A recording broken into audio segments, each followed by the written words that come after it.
Have you ever played an online game? It's not a trick question. Angry Bird, Candy Crush, Pokemon Go, Minecraft, or even online Scrabble or online chess. Let me tell you about Jordan.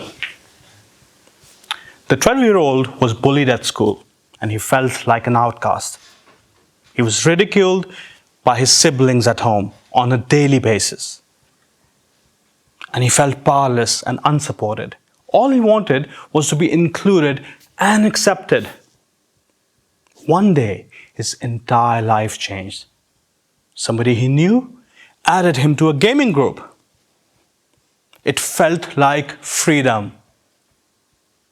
Within a few days, strangers from across the world became friends, and he became part of a clan.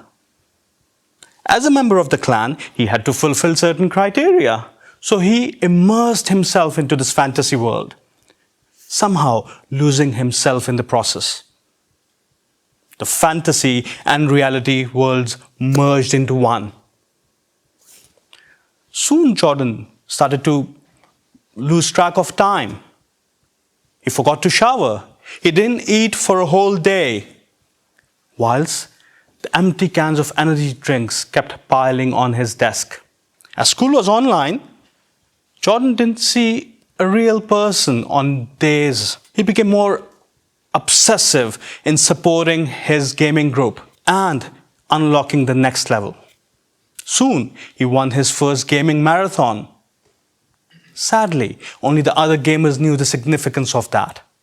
Gaming provides us with an amazing world. A fantasy world where everyone can be whatever they want, the way they want, when they want. It's a world full of endless possibilities, creativity, and connectedness. However, this connectedness can sometimes be dysfunctional. In physical realm, gamers put on weight because of immobility. They hardly leave their rooms and get lost to the outside world. It's easy for gaming to become an obsession that turns into an addiction. What's more difficult is to remember and do the most important thing. Keep the fantasy and reality in balance. Till recent, us psychiatrists did not have enough data to analyze gaming behavior. But we have started to see the impact of modern world gaming. It's blurring the boundaries of fantasy and reality, leading to isolation, anxiety, depression, psychotic breakdowns, lack of social skills, and poor coping mechanisms. I was a gamer once. Back in the 80s, I was hooked on to this video game called Atari. Has anybody heard of it?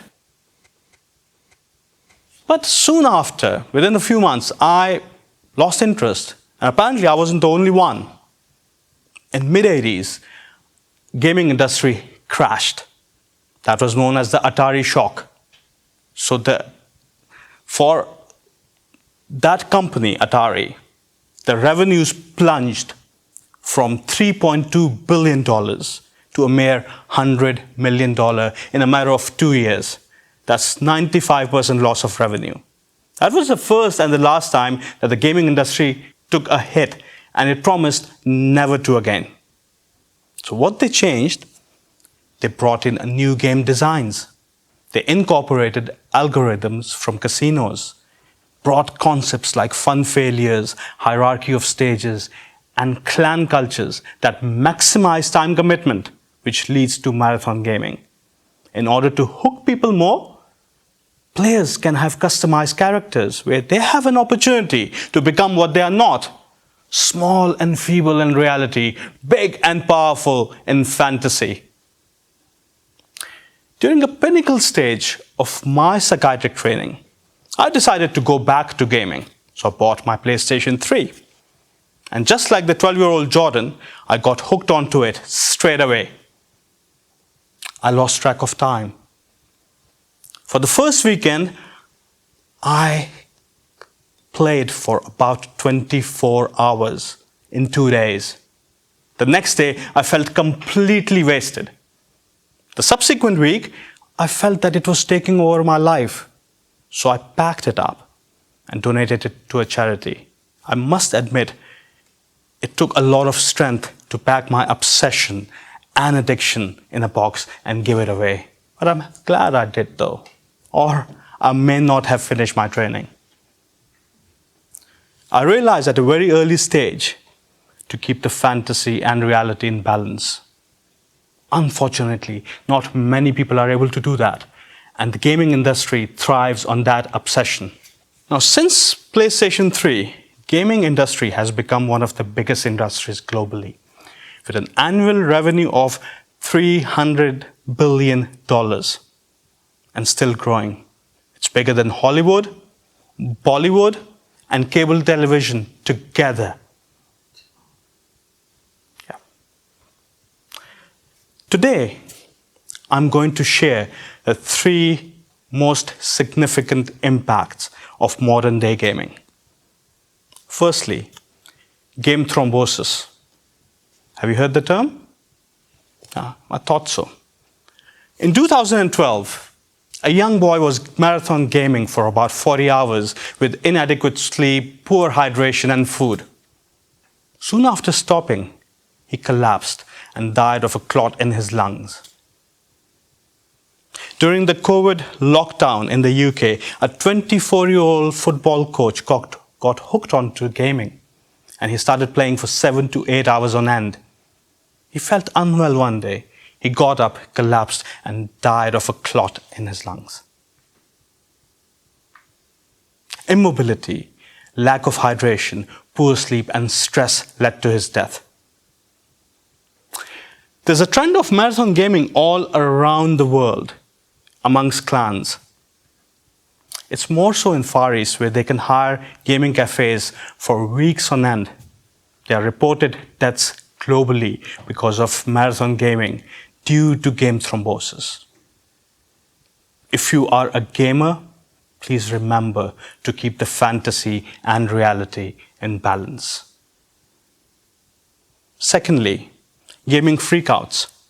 Have you heard the term? No. You may have seen the viral video of gamers made by their friends and family, getting hundreds and thousands of views, likes, and comments. In those videos, the gamer is shown to be in a distressed state after losing a stage. He's thrashing television, screaming aloud, bouts of uncontrollable rage and anger, headbutting walls. For a lot of people, that's a source of amusement. For me as a psychiatrist, it's a big source of concern. It's so important to keep the fantasy and reality in balance. Thirdly, the rise of the cult. In a bizarre true story, 2 sisters became obsessed with a character, a fictional character called the Angel of Death. So the Angel of Death used to go to the forest, used to kill people by taking their organs out and leaving them to die. So they decided to fulfill his legacy through them and just agreed to become the proxy. They lured a young girl to go into the forest with them. They stabbed her 19 times before leaving her to die in the forest. When interrogated, they said, "It was the Angel of Death. You were just the proxy." Creepy, isn't it? Very disturbing at the same time. So why is it that people become so immersed in this fantasy world that they forget about reality or what's real? Well, there's a social learning theory based on observation learning. A famous psychologist, Andrew Bandura, he did an interesting experiment called the Bobo doll experiment, where he exposed young children to violent and non-violent scenarios and concluded that those who were exposed to violent scenarios express more aggressive behavior. This forms the basis of learning violence from television, from gaming, and our surrounding, and it's not just limited to children, it's adults as well. So, these behaviors, have they got a biological basis? Well, imaging studies have revealed that exposure to violence or playing violence games, it shuts off the prefrontal cortex, which is the executive part of the brain, and it proliferates the desire center, which is the limbic system. There are also studies that have documented that exposure to excessive gaming actually leads to thinning of the gray matter of the brain. Some people will say that these behaviors can be described as addiction behaviors, which can be similar to drugs and alcohol, right? Well, it is right. It can be addiction, but Philip Zimbardo of the Stanford Prison Experiment fame has a different take on it. He says, in drugs and alcohol addiction, you want more of the same thing. In gaming addiction or any behavioral addiction, you want novelty, newness, and excitement. It's called the arousal addiction. World Health Organization, International Classification of Diseases, ICD, and the Diagnostic and Statistical Manual of Mental Disorders, DSM, all acknowledge the impact of excessive gaming on well-being. It is a global problem. Countries like South Korea, China, Taiwan, and Japan, they have introduced Cinderella laws.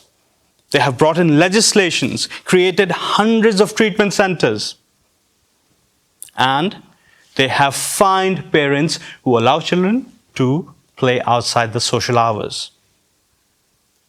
That brings to the bigger question.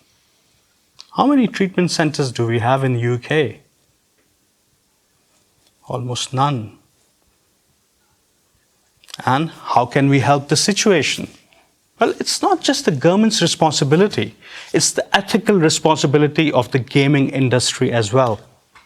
Parents, institutions, and individuals to acknowledge the issues and highlight the problems so that provisions are put in place to help those who love gaming.